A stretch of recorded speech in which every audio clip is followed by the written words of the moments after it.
So let's go ahead and make our database. First, by opening up Access and choosing a location to save it to. I'm going to call mine Random Data, but store it, in this particular example, onto the desktop, and it's a blank database. So, because we've got our design planned on paper, we can go right ahead and type it directly into an Access table. And the first one we'll set up will be the branches table, because that's perhaps the easiest to explain. And let's put in a number of cities. So, for example, Sheffield, and then Leeds, and various others.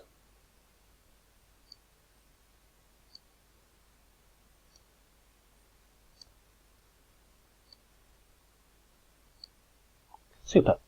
Now, you'll have noticed that as we were doing this, the database has automatically given us an identifier column and given it incrementing numbers as we've gone along. That's fine. That's very much what we want. And then we're going to give it a store chain. Which chain does it belong to? And in the first example, it belongs to the DIY chain. And in fact, the first 4 shops all belong to that chain, whereas the other 5 shops belong to Pro Repair. So let's copy and paste those into the appropriate places. And now we need to name these columns. The first column is going to be called City. And this column, right click, rename, and this one can be called the store or the chain. Finally, the identifier column, we'd like to rename that. So this is going to be the branch.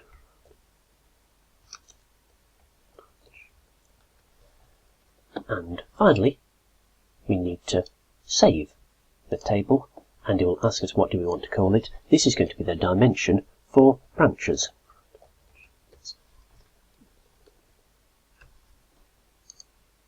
So, we have our first table set up, and the point we're making here is if you have a paper design ready and you know what the values are, it's very easy to type in the table of values with an identifier and then as many columns as you wish of data describing these particular rows. So we're ready to set up a second, and to do that I'll go to the Home area, in fact the Create table, and it sets us off into a whole new design area. And this one is going to be our products. So I'll put the first few products in. For example, one of the things we sell is doors, and we also sell door frames, and we sell roof, and various other things. By the magic of pasting, I'll pop those in quickly. And then we set different product groups for these. So the doors are in the group called doors, and door frames are also associated with the same group, whereas slates, for example, are roof materials, as are roof tiles, and perhaps screws are in the section of the shop for tools, and nails and clips are where these are just general building materials.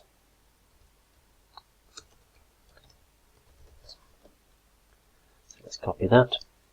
And sand, cement, sand and gravel are building materials. Again, we need to rename the columns, for example, to product name, and rename this to the product group. In our design, we'd like to record the purchase price that we paid for the items, as this is different to the amount we sell them for, and so we'll put some arbitrary figures into here. They really don't matter for the moment what value you choose, and again, by the power of paste, we will end up with some values.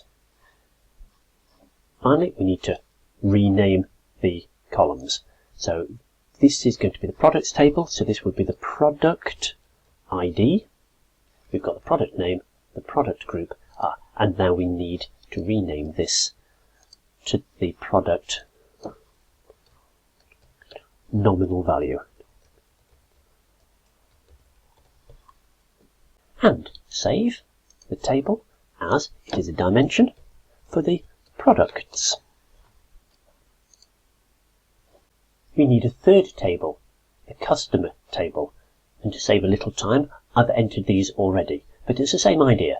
We typed in the customer's name, which type of customer they were from, which city they came from, the region, and then which country. And likewise we set up an identifier showing 1 to 7 for the different customer numbers.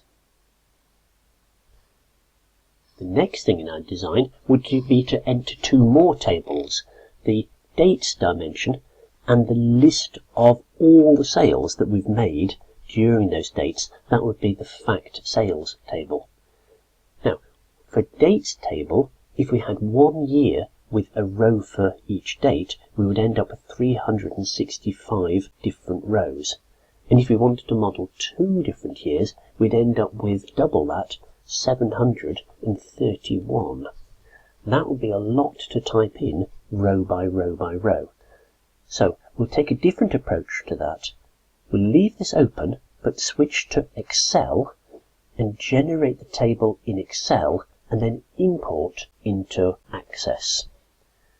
And we'll be able to take advantage of the fact that Excel uses formula to generate the different rows automatically rather than having to type them all in by hand. So let's do the date dimension first, and we'll rename the sheet to dim dates and start by typing the name of the columns. For example, the date, we'd like to know which month it's in, the name of the month,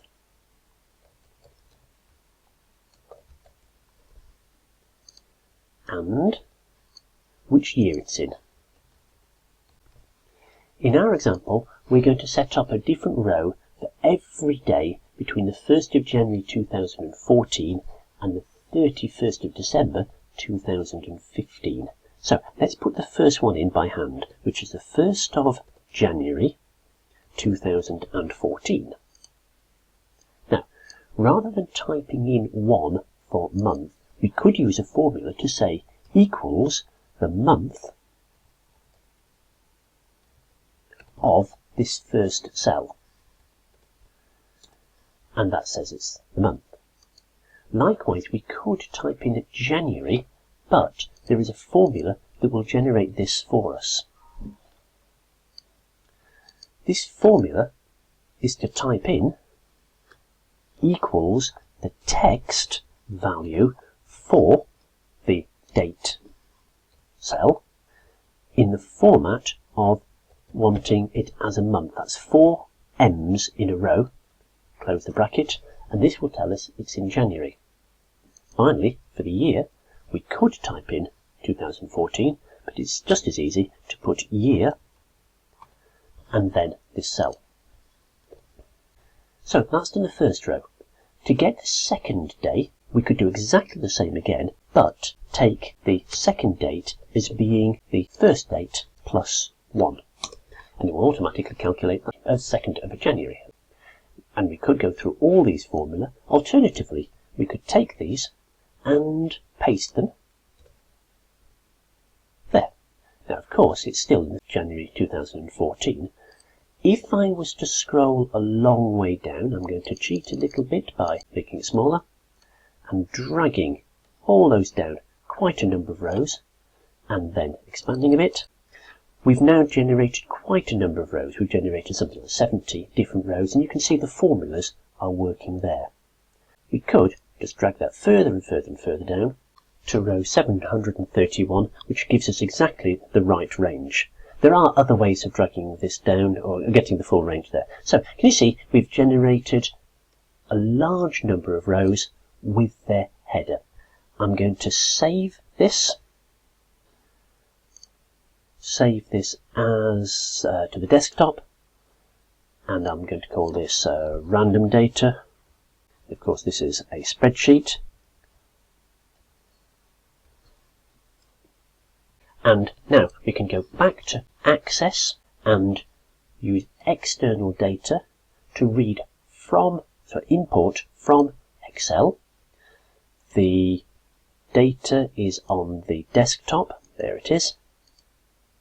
And we're going to import the source into a new table within this database. If the table doesn't exist, Access is going to create it. So let's OK that. It is the dim dates table, so that's OK. We do want to read in the column headings because they're going to go into Access. That's fine. Notice that the date is being read in as a number. I'll explain that later on. It is going in as a date time, but it looks like a number. And we don't want Access to create a primary key. A primary key helps uniquely identify each row, but our date already does exactly that job, so there's no need for an identifier primary key. No primary key. Next, import into the dim dates table. That's exactly what we want. And off it goes.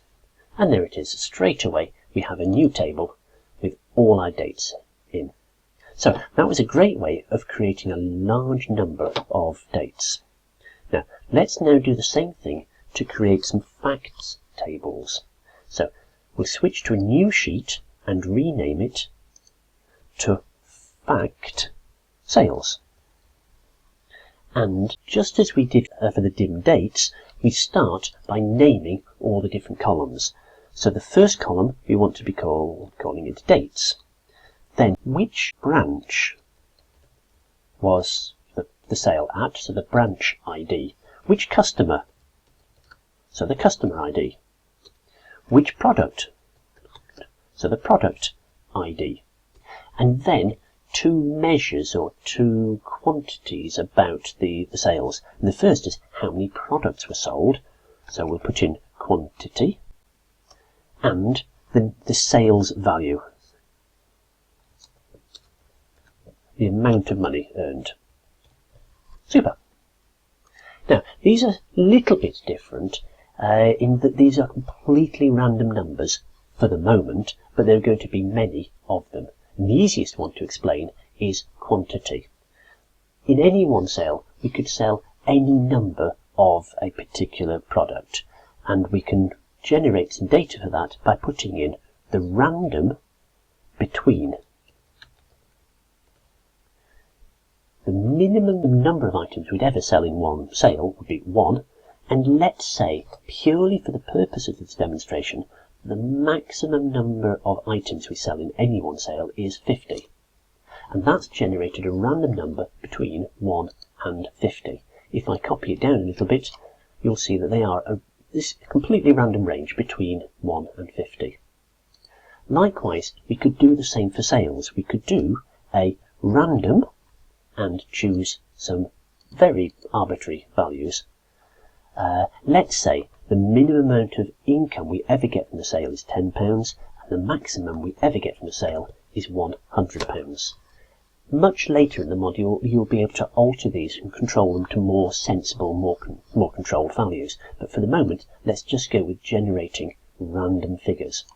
And there's some random sales. Now, there is no correlation at all between these numbers. So if we have a product, sometimes we might sell a lot of them and not get very much money for them. And another time, we might sell very few of them and get a huge amount of money for them. At the moment, these are random. So let's work out which customers, which branches, which products, and so on we got these from. Back to Access, and let's do branches first. So let's look at the branches table, and we have 9 different branches. So our branch IDs must be between 1 and 9. Into Excel. Branch IDs. Let's have a random number equals the random number between 1 and 9. Between. There we go. And if I copy that down, we should get random numbers between 1 and 9. Good. For the number of customers, let's check how many customers we've set up. So let's look at the customers. We have 7 customers. So in Excel, we need equals rand between and 1 and 7.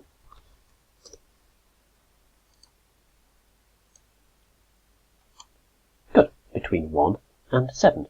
Products. If we have a look at the products, we've got 10 different products for sale. So we have equals rand between 1 and 10. You can see how we're setting these up. For the dates, it's a little bit more awkward, but there is a way of generating a date that represents a number between the 1st of January 2014 and 31st of December 2015. It's this formula here.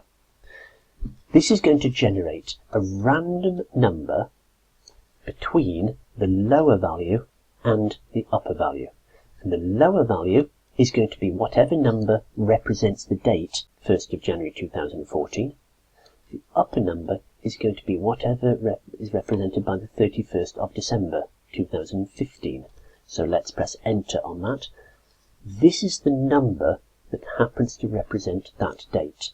And again, if we copy that down, we're going to find a range of numbers that represent between this and that date. All of them appear to be in the 4000s.